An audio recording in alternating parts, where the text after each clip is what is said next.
I brought 7 of my cute grandchildren for you guys. You like children, don't you? She had suddenly arrived at our newly built house with the children without even informing us. I'm Amanda, 34 years old, and I've been married for 2 years to my husband, Will. We make a living together by teaching programming at a school we own. I had always admired teachers since I was a child, and even took the teacher certification exam, but ended up owning a school. My job is fulfilling every day. Our dream as a couple is to build a house together, and we have been working hard for several years, saving money. Thanks to financial supports from my parents, we plan to achieve our dream of owning our own home earlier than expected this year. However, there is one concern in our life, which is our relationship with my husband's family. Will is the third of 4 siblings, and his father and mother favor the eldest son and eldest daughter while neglecting Will. With the birth of his younger brother, his parents' affection was redirected towards him. When Will was a high school student, he started working part-time and decided to use the money to take out a scholarship to go to college. He was about to move out of his parents' house when it happened. His mother had taken the money he had saved and gave it to his older brother without his knowledge. By the time Will found out, it was all gone. As a result, he was forced to commute 3 hours back and forth to university every day. After starting university, Will worked 2 part-time jobs and worked himself to the brink of exhaustion. From that time on, he was estranged from his family. When the topic of our marriage came up, he told me about his relationship with his parents. I told him to what he wanted, and he reported our marriage to his parents, even if it was just a formality. Then, an unexpected response came back to us. Amanda, I'm so glad you came. Please take care of my precious son. Will, I'm sorry for everything, that we couldn't give you love and care when you were a child. Surprisingly, my mother-in-law bowed her head to us when we visited. I am not saying that everything will be fixed right away, but we've changed. Could we start over? As a family? With a gentle smile, she spoke these words. I wonder if they realized how much they mistreated Will while he were apart for several years. Or maybe Will exaggerated the situation when talking to me. But I was relieved that an opportunity had come for Will to repair his relationship with his family. And not only my mother-in-law, but also my father-in-law and Will's siblings blessed us, and we were able to get married safely. For a while, we had a good relationship with the in-laws. However, things began to change little by little in the summer of the year we got married. The summer break period was a time when the training of the programming class became more intense. Will and I were both busy every day. Then one day, I received a call from my sister-in-law. Amanda, it's been a while.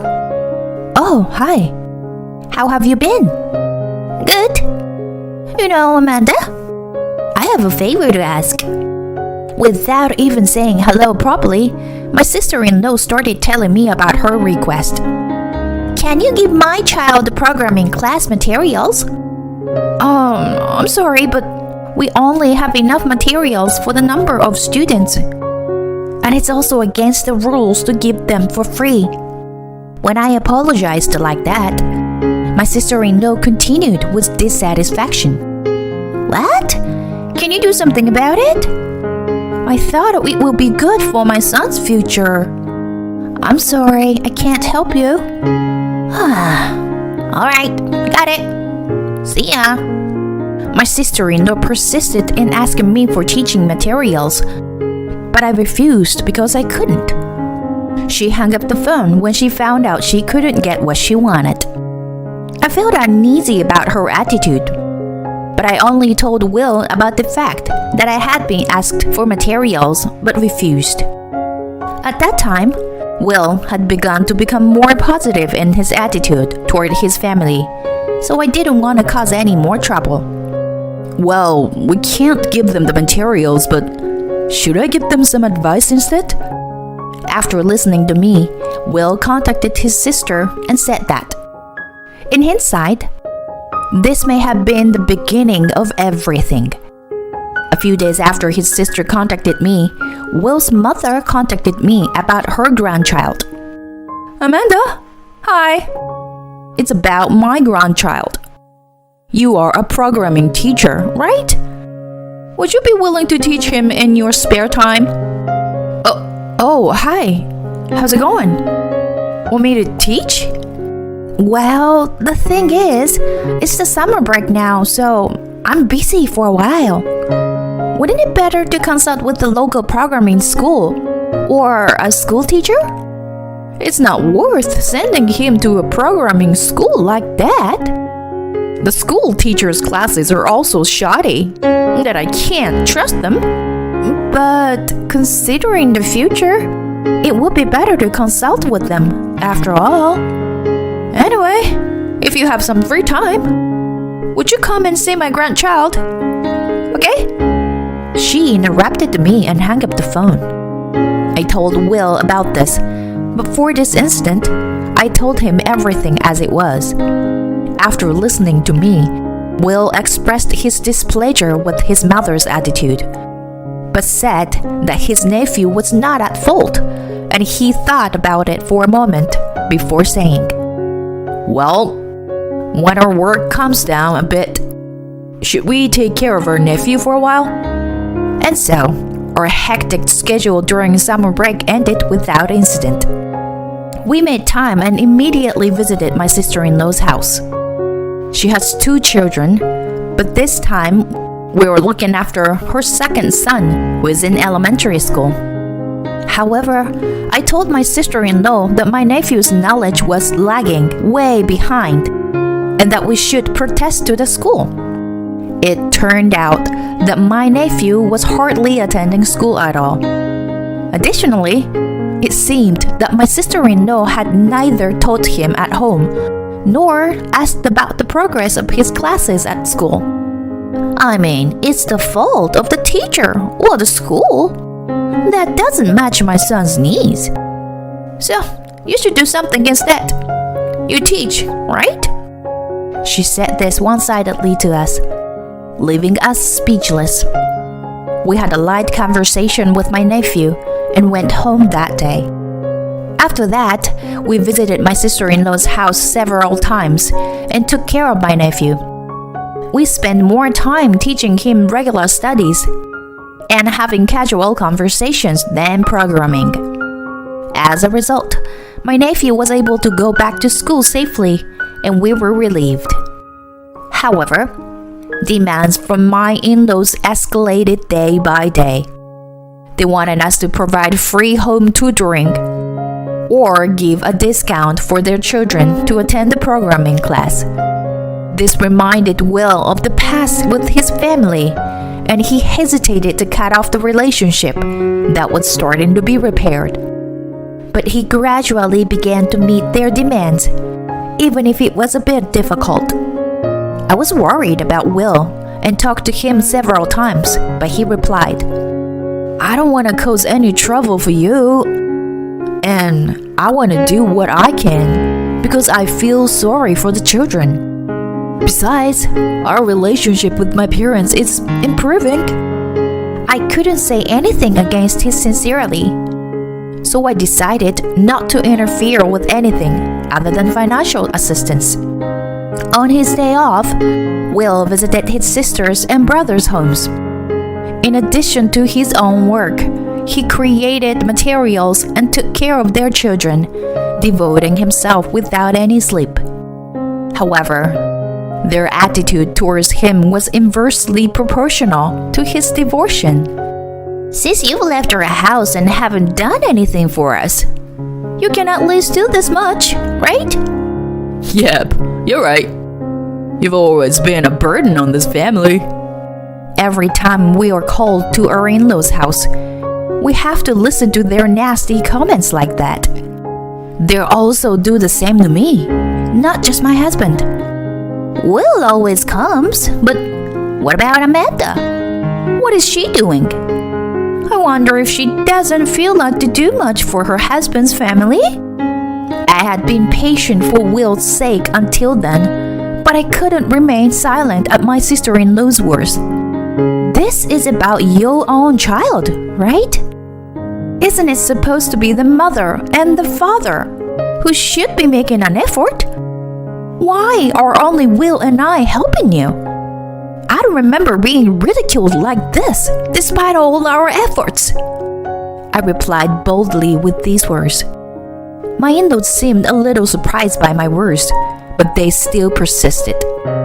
But we are a family, so we should support each other, right? So, what's with that attitude of yours? My mother-in-law was angry, and my brother-in-law and sister-in-law followed suit and started to criticize me. I wanted to say, we've never received any support from you guys to begin with. So what do you mean by supporting each other? But I held back my words and clenched my fists. As I watched Will, who was dumbfounded by the scene, I realized that I had to leave. So I left my in-laws' house without saying a word. As I was leaving, Will came after me and muttered, I'm sorry. I finally woke up. I must have been like a slave again to these heartless people. After a few years had passed, we had almost completely cut off ties with my in-laws. However, because of their children, Will continued to teach them, although with less frequency than before. During this time, we received assistance from my parents and were able to prepare to build our new home earlier than planned. However, somehow my mother-in-law found out about our new home and started to interfere. She strongly insisted that we make it a two-family home and would visit unannounced to voice her opinions on the construction of the new house. As the construction of the new home progressed, and we were only a few months away from moving in, a plumbing error was discovered. Since our current home had already been terminated, we had to temporarily move into a nearby property that the plumbing company covered the cost for. Although it was a temporary home, it was very spacious and impressive. Then we came up with an idea. We had not told our in-laws our new home address because of their persistence. So instead, we gave them the address of our temporary home. When we finally moved to our new home, we went through various procedures to completely sever our ties with my in-laws. However, my mother-in-law visited our temporary home and announced, with 7 grandchildren in tow, including my brother-in-law's children, ranging from high school students to kindergarten-aged children. It was like a circus, and my mother-in-law pushed the front door and said something that left me dumbfounded. I brought 7 of my cute grandchildren for you guys.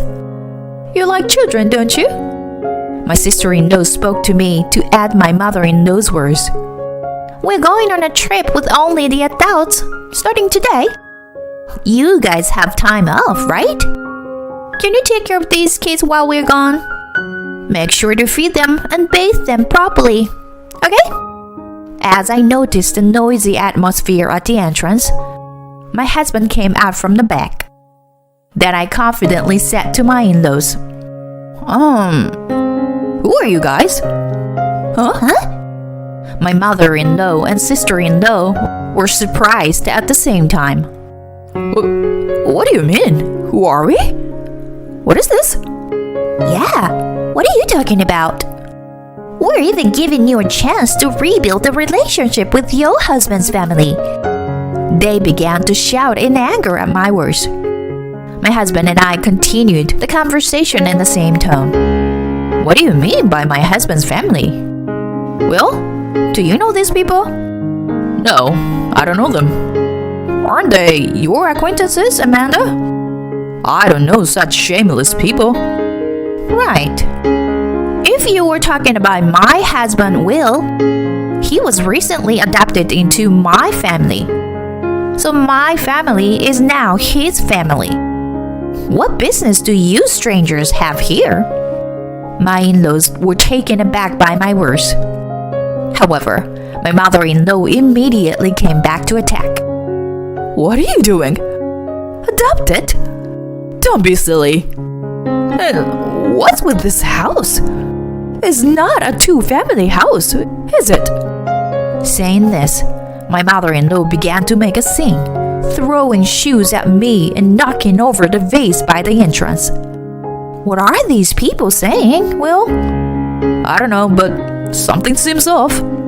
Let's call the police just in case. Just as Will was taking out his phone to call the police, my mother-in-law seemed to understand the situation and shouted out, "Don't think you can get away with doing something like this for free. "Oh, please, take the children and leave. If not, I'll have to report it to Child Protective Service." As I piled on, my sister-in-law hastily put the children in the car, kicked over a potted plant near the gate, and drove away. I immediately contacted my family and the real estate agency that had rented us the property, explaining the situation. My father answered the call and quickly arranged for a lawyer. He also said he would take steps to ensure that our ex-in-laws would not come near us.